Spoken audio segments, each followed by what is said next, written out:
Welcome to Southaven Business Beat.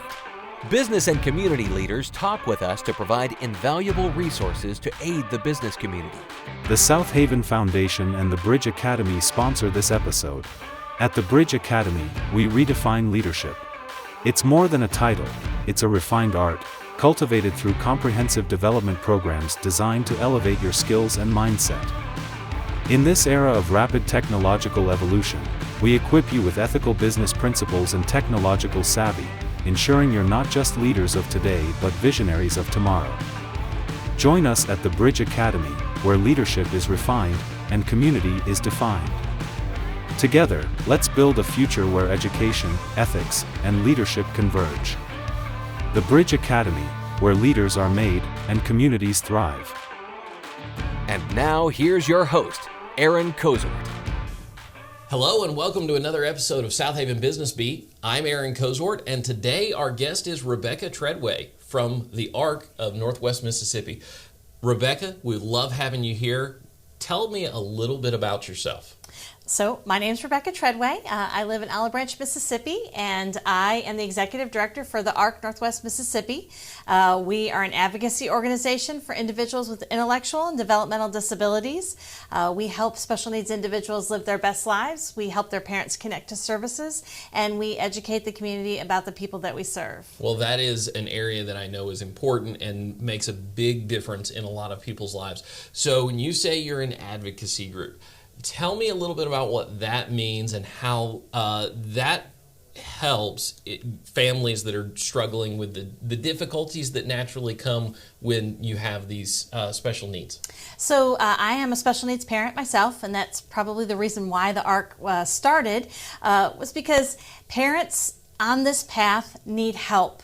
We need to be able to figure out how to navigate doctors and therapists and Medicaid and Social Security. And when I became a special needs parent, I couldn't find anyone to help me. I had no idea what programs were out there. What am I even supposed to do? And so trying to get out and figure the pathway, I met a whole bunch of other parents who were having the same problem, and we all got together and chartered this chapter of the ARC. So we can not only create events and programs that directly touch the individuals, but we can also sit down with the parents one-on-one, figure out exactly what they need, and then help them figure out how to connect to that. That's really important because, when individuals find out that they've got this scenario to deal with, they're going to have a blank slate of questions and need answers and need trustworthy answers that they can rely on. And it's awesome that you're able to provide that for people and your organization is able to do that. So speak a little bit about some of the areas where you specifically focus and some of the folks who you've been able to help in the past. Okay. So when we first started back in 2014, the first kind of dimension or area we were going for was social connection. There was a study done specifically about individuals with autism, but it's to any individual with special needs. They were asked to say how many friends that they have, and like 98% of them couldn't even name one person that was their friend. And so we just said that that's unacceptable, so we started social clubs. And we have social clubs that run all month long, they're usually on Friday nights or Saturdays. They're based on people's ages. And so like the first one of the month is adult, and then high school, then middle school. Gotcha. And so we got those clubs up and running, and they became so insanely successful that then we stepped off into a few other areas. We have an exercise class, we have art classes, we have a parent support group, we have a huge camp in the summer that's called Camp Bold, and all of those things are kind of underneath our umbrella of social programs. Right. Now, after we got those all up and going, then we started to look towards employment because we realized that one of the worst things that can happen to our folks after they leave school is that they just sit on their mom's couch at home. Because that does not lead to a happy, productive, successful life. Not at all. And people really want to be employed. They want to feel like they're part of the community. And a lot of our folks don't even have to work full time. They just need small part-time jobs. Well, to be able to do that, we needed to engage with, one, our clients to make them understand that they could work. and then also their parents to convince them that they could work, and then businesses to try to help businesses understand that they can employ someone with a disability. You have to think a little bit outside of the box and kind of custom the job to the person, but it's very doable, it's possible. And so in all of those things, I think what you're doing is you're opening up opportunities, and you're also bridging those opportunities between the people who have the resources, people who have the jobs, over to the people who need the jobs and need to feel involved and need to feel as though they can support themselves, while at the same time helping the communication and making sure that the people who have the questions, whether they're the employer or the individual being employed or the family member that's considering whether or not this is a good idea, can have some reassurance, but also know that they're walking in with their eyes open and there's someone who's done this before. Right. That's exactly right. That's great. It is like a scary process to go through. If I think about with my own son, getting him ready to step out into the working world, that's so scary because you've spent all this time protecting this child and helping them get to this point, and then you're saying you want me to put them where to work? So we're trying to create that bridge between the family and the business to try to create a loving environment where the person is productive, and the business knows how to speak to the person to be able to get them to work to the maximum of their potential and to understand what the expectations should be. That's spectacular that you're doing that. Now, as we kind of shift directions, what are some of the areas where the ARC can benefit from people who may be watching this right now? So we always need volunteers. So in our social programs that I mentioned before, on our website, there's a drop-down menu for volunteers, and we always need, we would really like to have one volunteer for every participant at our clubs. Sometimes we can't make that, but the more people in the community that we can engage, the better that we are. Absolutely. And then also businesses. We need businesses that would be willing to partner with us, even if you're not sure that your business is the right environment for an individual with a disability. We don't know until we have the discussion. And there might be a small portion of something that you do at your office, whether it's shredding paper or filing, that our folks can do. Right. And so if we could have that conversation with your business to say, can we see anything here where we could partner?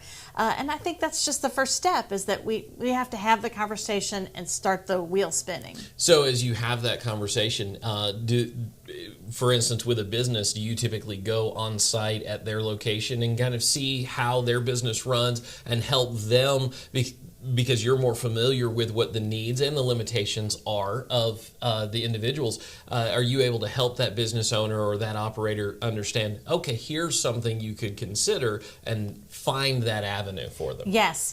And another really important connection too is our relationship at the ARC with another agency called Mississippi Department of Rehabilitation Services, MDRS, because if it's a small business, we can make that connection, and we probably can do it without their help. But if it's a very large business, we're going to pull in MDRS as our partner, and we're going to work through with them. So we want small mom and pop businesses, and we want really big businesses as well, because there are opportunities everywhere. Absolutely. And I think that's important to consider.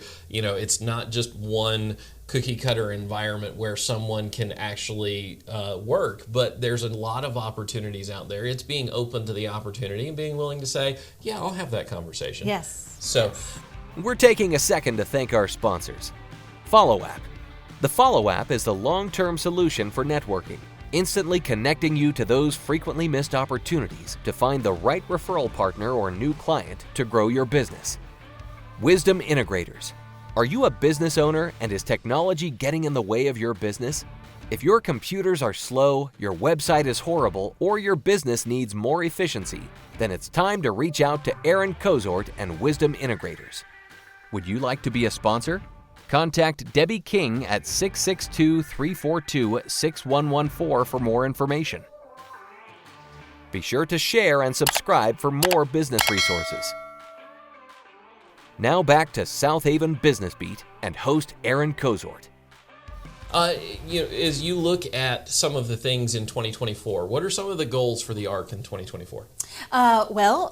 We right now have a very teeny tiny little office space, so we are feverishly searching for a bigger facility. Okay. We would like to move into a much larger facility where our programs, which right now run in local churches, Okay. we could put mostly into a building, because we feel like we could do so much more if we had our own space where we could serve people in that place instead of constantly shuttling things from place to place. Sure. It slows us down a lot. Right. We would like to have further work opportunities at the Ark, like possibly maybe starting, if we could get our own space, starting like a store or like a training facility where we could take people and work with them directly at our office.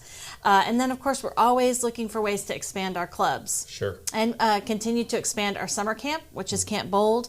Right now, we're working at 5 weeks in the summertime of camp. great. And so with more support and more attention, we keep expanding. When I first started, camp has been going on a long time, but when we took it over under our awning, it was 2 weeks. And so we've gotten it up to 5 weeks. And so we're happy to keep expanding. We just need more interest and more funding and more support. So during the summer, what months or weeks does the camp run? June and a little bit in July. Okay. So June, of course, because our campers, we want to serve 230 campers in the summertime, and the campers are very important, but so are the counselors. Right. And so we need 230 plus counselors to help camp happen. Right. So we can expand as far as we can get the number of volunteers to be there with us. Sure. So as you look at your year coming up this year, how do donations play a part in your organization? So most everything that we do is privately funded. So every donation that we get goes directly towards running these programs and events. So when you donate, for example, someone just gave a lovely donation that will help fund our Art Masters program that we're going to be doing this year. And so we wouldn't have that program if it weren't for people giving the donation.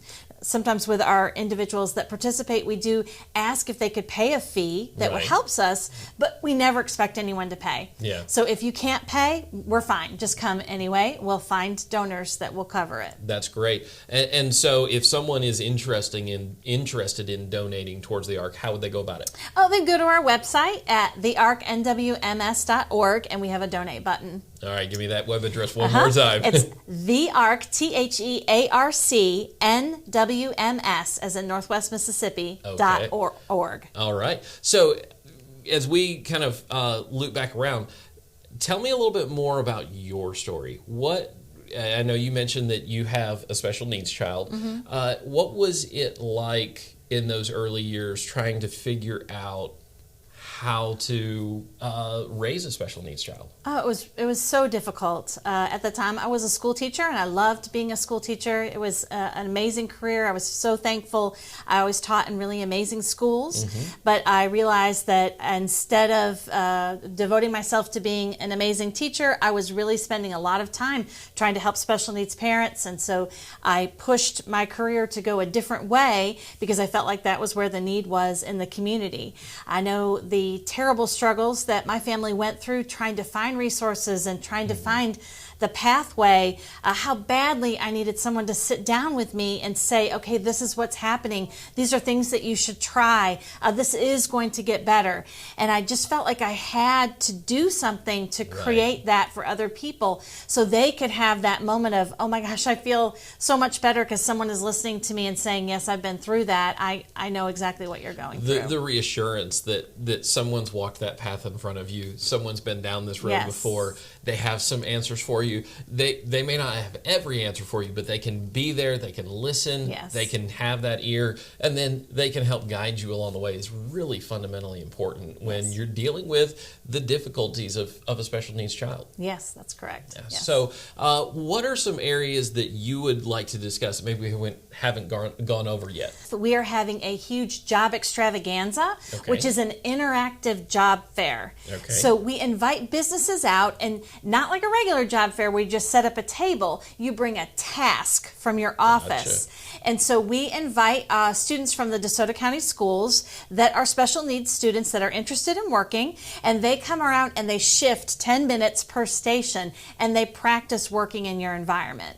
So in your pretend environment that you've set up. Right. And so that gives you an idea of what our people can do, and it gives them an idea of the type of tasks that are out there. We keep working with employers because it is hard to understand exactly what type of material to bring out, what kind of activity. So as we do it more, it gets better and better, and we find more ways to get people to work. So now, is that an annual event, or is it more than once a year?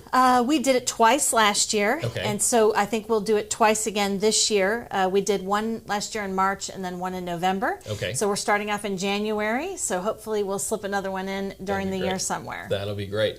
All right. So as you look at the ARC, what are your goals? What are some of the things that you're working towards with the ARC? We're working towards reaching as many people in the community as we can, and having such great word of mouth that when someone says, "Oh, my child was just diagnosed with," that the person will say, "Oh, you need to get in touch with the ARC." So many people, when they find out about us, are so relieved, and they say, "I wish that I would have known about this 2 years ago." Right. So any way that we could really spread the word to say, if you need help, we are the people that you come to, and we're going to try to help you figure out to the best of our ability. Now, we can't solve every problem because not every problem is solvable. I wish that we were the richest state in the country and had tons and tons of resources, but we're at least going to tell you every resource that we know of, and then if those resources aren't right, brainstorm with you how you can find a resource. Sure. So, as you think about this, one of the things that we like to ask people is, how has the Chamber been able to help you, and what are some things that you think are important about how the Chamber works to help businesses and civic organizations like yours? Okay, so the Chamber will direct people that are businesses that are interested in connecting with nonprofits to not only the ARC, but the other nonprofits that are functioning in Southaven. And that has been so very helpful. Not only, one, does it give us funders, it also gives us volunteers. It just helps us stay connected with the community. And also, when the businesses know about us, then they can refer people to us as well. That's great. That's great. It's important in any scenario to have relationships that build a bridge and encourage and uplift, but also sometimes just an ear to listen to the struggles and the difficulties. But it's really helpful when that ear also knows people and can connect you with new opportunities and new sources of help and effort. So any additional things that you'd like to discuss before we close out today? I'm just really thankful to the whole community of Southaven and all of DeSoto County. We would not be where we are today without the support of the cities and the people in our community. So we just continue to want to ask for support to help us grow. I really know that people here take seriously our mission and really do believe in our mission.